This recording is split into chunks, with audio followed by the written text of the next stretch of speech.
Hello friend, today start with 7th class as a science as a chapter 8 static electricity of the exercise. See first choose the correct option and fill in the blank. जे काय blank आहे तिथे काय correct option भरायचं बघा. There is dash dash between like charge always repulsion. Repulsion म्हणजे काय प्रतिआकर्षण. त्यांच्यात नेहमी प्रतिआकर्षण होतं. कधी जेव्हा सारखे चार्ज असतील प्लस प्लस असो किंवा मायनस मायनस. बरोबर आहे का. नेक्स्ट बघा B displacement of negative charge is responsible for generation of electric charge is an object. नंतर बघा a lightning conductor is made up of a copper strip. Lightning conductor बघतले कशाची बनवले असते कॉपर स्ट्रीपची. बघा plastic does not get electrically charged easily by rubbing. जेव्हा तुम्ही प्लॅस्टिक हे ऑप्शनला दिलेलं आहे फिल इन द ब्लँकला, जेव्हा तुम्ही प्लॅस्टिक रब करता तेव्हा त्याच्या सहजासहजी इलेक्ट्रिकली चार्ज काय होत नाही निर्माण होत नाही. नेक्स्ट बघा देअर इज ऑलवेज अट्रॅक्शन. कशात ऑलवेज अट्रॅक्शन होतं व्हेन अपोजिट इलेक्ट्रिक चार्ज. जेव्हा अपोजिट इलेक्ट्रिक चार्ज होतं तेव्हा त्याच्यात काय होतं अपोजिट म्हणजे काय मायनस प्लस किंवा प्लस मायनस. हे काय झाले अपोजिट चार्ज झाले. अपोजिट चार्ज मध्येच ऑलवेज काय होतं अट्रॅक्शन होतं कम्स नियर इच अदर जवळ आल्यावर. नेक्स्ट बघा a charged object can be detected with a electroscope. सूक्ष्म म्हणजे विद्युतदर्शीच्या खाली म्हणजे कुठला ऑब्जेक्ट ओळखला जातो as a charged object detect केला जातोय. नंतर बघा second question explain why it is not safe to go out with umbrella when there is a heavy rain. जेव्हा हेवी रेन म्हणजे भरपूर अतिवृष्टी होत असे तेव्हा अम्ब्रेलाचा यूज का करू नये असा क्वेश्चन विचारलाय त्याने. ज्याप्रमाणे तुम्हाला चॅप्टर समजलं त्याच्यावरून तुम्हाला मनाने आन्सर आहे. जर बुकमध्ये नाहीये बुकमधले पॉइंट घेतले तर थोडेफार ठीक आहे. बघा पहिल्यांदा काय येईल generally the central rod of an umbrella is metallic with a pointed tip. तुम्ही जर अम्ब्रेला पाहतला तर त्याचा जे खालचा भाग आहे दांडा जो भाग आहे तो कशाचा असतोय as a metallic with a pointed tip. बरोबर आहे का पहिली गोष्ट. नंतर बघा moreover the ribs of umbrella are also made up of metal. त्याच्या बऱ्याचशा रिप्स सुद्धा बघतल्या वरचा जो भाग असतो बघा त्या रिप्स सुद्धा कशाच्या असते त्या मेटलच्या म्हणजे धातूच्याच असते त्या. नेक्स्ट बघा when there is a heavy rain along with and thunder the lightning streak can be attracted toward the umbrella. आणि ह्या ज्या मेटल्स असल्यामुळे काय होतं जेव्हा थंडर किंवा लाइटनिंग स्ट्रीक जेव्हा वीज चमकते त्यावेळी त्या अम्ब्रेलाकडे काय होते त्या मेटलमुळे किंवा जे काही मेटॅलिकच्या खालचा दांडा जो आहे किंवा हे दांडे साईडचे आहेत त्याच्यामुळे ते काय होतात त्याच्याकडे अट्रॅक्ट होतात आणि त्याच्यामुळे त्या अम्ब्रेल्यावर लाइटनिंग स्ट्रीक अट्रॅक्ट होण्याचे जास्त चान्सेस असतात. This attraction is between the opposite charge on the cloud and the umbrella. ह्याच्यामध्ये काय क्लाउड मध्ये ढगामध्ये आणि अम्ब्रेलामध्ये काय अपोजिट चार्ज होतो त्याचबरोबर मेटेलिक असल्यामुळे. बरोबर आहे का. आपण अगोदर पाहिले की क्लाउड मध्ये कुठला चार्ज असतो तर पॉझिटिव्ह चार्ज प्रेझेंट असतो आणि अम्ब्रेलामध्ये जे राहिलेले जे आहेत ते निगेटिव्ह चार्ज होतात त्याच्यामुळे त्याच्यात काय होतं अपोजिट चार्ज निर्माण होतात त्याच्यात अट्रॅक्शन निर्माण होतं. नंतर बघा since our body is a good conductor of electricity.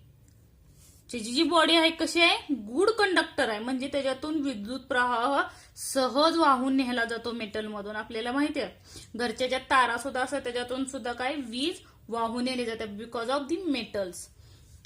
We may get of forceful shock. आणि त्याच्या साह्यानं आपल्या बॉडीला काय मिळतोय फोर्सफुल म्हणजे एकदम जोरात शॉक सुद्धा बसण्याची शक्यता आहे आपल्याला.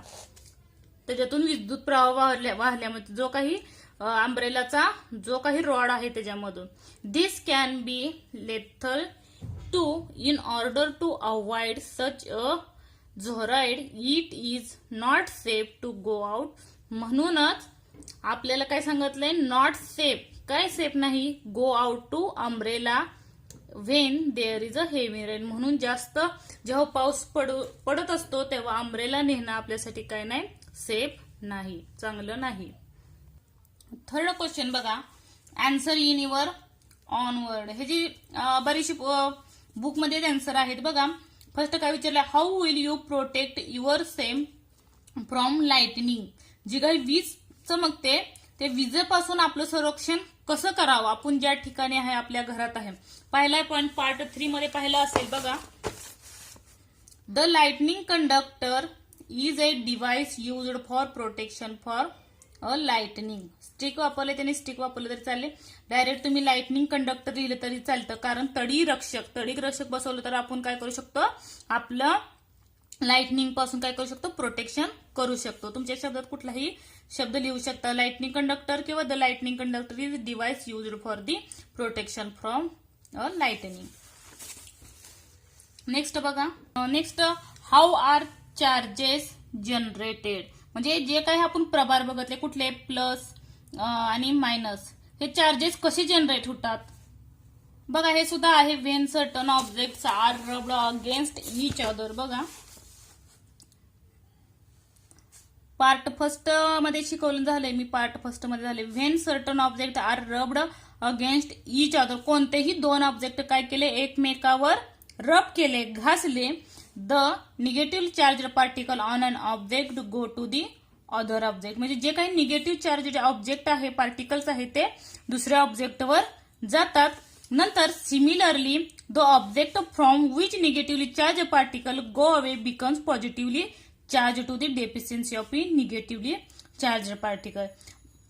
ते निगेटिव्हली चार्ज काय होतात आपण पाहिले डिटेलमध्ये. निगेटिव्ह चार्ज दुसऱ्या पार्टिकलवर जातात आणि तिथं फक्त कुठले चार्ज राहतात, पॉझिटिव्ह चार्ज राहतात. आणि दोन्हीमध्ये काय तयार होतं, निगेटिव्ह चार्ज आणि पॉझिटिव्ह चार्ज तयार होतात. बरोबर आहे, याचं ऑपोजिट चार्ज. अशा प्रकारे ते जनरेट होतात.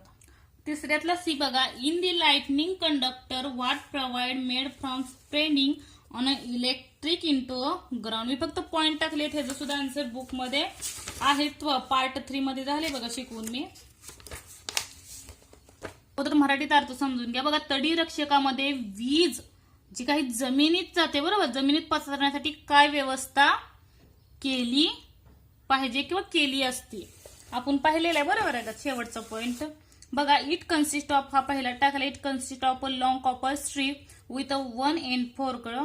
दिस end at a highest part of the building. Second point, the other end, तेच लिहिले बघा मी.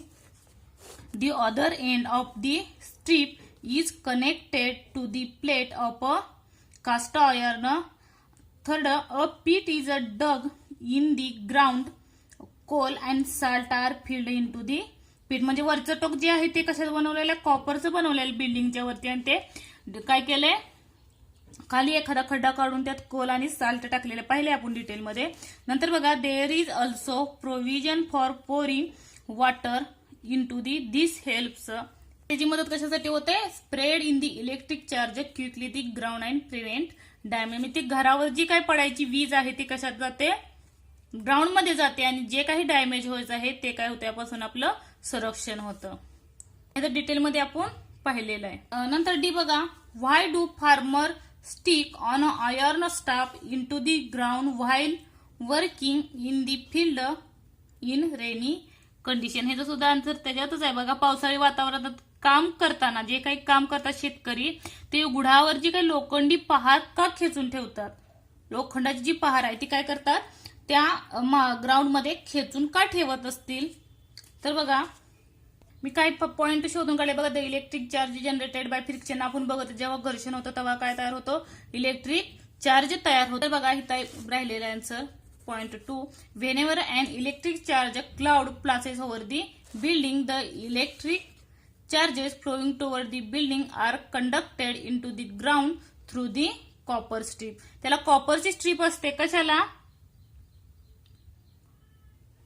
जे काही आपण पावसाळ्यात जे काही शेतकरी वापरतात ते. आणि काय होतं त्याच्यामध्ये, ground through the copper strip. कॉपरच्या सहाय्याने ठिकाणी फक्त आयर्न घालायचं. And damage the building is prevented when such a lightning conductor. Because copper, gold असेल, सिल्वर असेल किंवा आयर्न असेल, हे सगळं सर्व काय मेटल आहे, good conductor of the lightning. बरोबर आहे का. Conductor earthing is fixed on a tall building. The surrounding area is also protected from lightning. हे काय इथं काय येईल, आन्सर आहे. नंतर बघा, why is lightning not seen every day. म्हणजे आपण जेव्हा लाइटनिंग पाहतो ते एव्हरीडे का दिसत नाही during the rainy season. Rainy season मध्ये जेव्हा आपण बघतो पाऊस पडत असतो, पण जर वेळेला आपल्याला ती वीज का दिसत नाही. Because the cloud becomes much larger than the charge on the ground in a start of flowing toward the ground stages the happens very fast. आहे जसं त्या बुक मध्ये आहे आन्सर. बघा, दी क्लाउड बिकम्स इथून आहे much larger than the charges on the ground it start flowing toward the ground in a stages. This happens very fast, much less than in a second. म्हणजे काही सेकंदाची process होऊन जाते. Because larger ते charge तिथं निर्माण होत असत, क्लाउड मध्ये तयार होत असत प्रोसेस, या दिसून येत नाही. नंतर बघा question 4. What are the characteristic of a static electric charges. बघा, the electric charge generated by friction. मगाचा पॉइंट पाहिलेला बुक मध्येच आहे, फ्रिक्शन मध्ये, बरोबर आहे का. बघा इथं दिलंय मी, बरोबर. The electric charge generated by friction म्हणजे स्टॅटिक इलेक्ट्रिसिटीचे कॅरेक्टरिस्टिक विचारले, बरोबर आहे का, वैशिष्ट्ये. नंतर बघा, the charges developed after two opposite types of. हे बुक मध्ये आहे बघा, पार्ट फर्स्ट मध्ये शिकवले मी. Types of charges are present in a equal number in all substances. पहिल्याच पेजवर आहे याचा answer. The electrically on the object in a short duration. ह्या इलेक्ट्रिक जी काही स्टॅटिक इलेक्ट्रिसिटी ती काही लॉंग पिरियड मध्ये आहे का, नाही, ती ठराविक काळासाठी राहते. आणि परत जो काही पार्ट समजत त्याच्यातून तुम्हाला समजेल ती ठराविक म्हणजे काही सेकंदापुरतीच मर्यादित असते स्टॅटिक इलेक्ट्रिसिटी. शेवटचा क्वेश्चन बघा, 5th. What is the damage caused by lightning. How will you create awareness to prevent it. म्हणजे वीज पडून काही नुकसान होत असेल ते होण्यासाठी जनजागृती कशा प्रकारे करू शकाल तुम्ही. बघा, डॅमेज कॅक्युज्ड बाय लाइटनिंग. पहिला डॅमेज कॅक्युज्ड बाय लाइटनिंग, हा दुसरा आहे. दोन विचारले ते एकत्रच. बघा, there is great damage to the trees, building etcetera. म्हणजे झाडे असतील, बिल्डिंग असतील किंवा शाळा असेल, कुठलाही भाग असेल, बघा तिथं काय कराल, etcetera this trees burn and the properly is destroy. म्हणजे लाइटनिंग पडल्यावर काय होतं, ते पूर्ण बर्न होतं, जळून जातं. किंवा तुम्ही जरी ओपन प्लेस मध्ये असाल तेव्हाही तुमच्यावर वीज पडू शकते आणि तुम्हीही तिथं बर्न होऊ शकता. Properties destroy.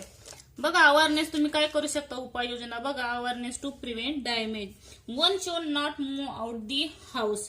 पहिली गोष्ट, तुम्ही घराच्या बाहेर पडायचं नाही. When there is a thunder and lightning. केव्हा, थंडर आणि लाइटनिंगच्या वेळी. नेक्स्ट बघा, they should not go in to the water. आणि तुम्ही काय करा, साधे सोपे भाषेत दिले आहे बघा, तुम्ही वॉटरमध्ये जाऊ नका. म्हणजे तिथं स्विमिंग पूल वगैरे असतात किंवा एखादी छोटं डक्कन नद्या वगैरे असतात बघा, त्याच्यात सुद्धा पोहायला जाऊ नका. केव्हा, जेव्हा थंडर आणि लाइटनिंग असेल. किंवा का, तर लाइटनिंग आणि थंडर तर गुड कंडक्टरकडे म्हणजे अट्रॅक्ट होतात. Because of water is a good conductor. म्हणजे वॉटरमधून वीज वाहली जाते, म्हणून पाण्यामध्ये जाऊ नका. Not go in to the water. One should not stand under a tree.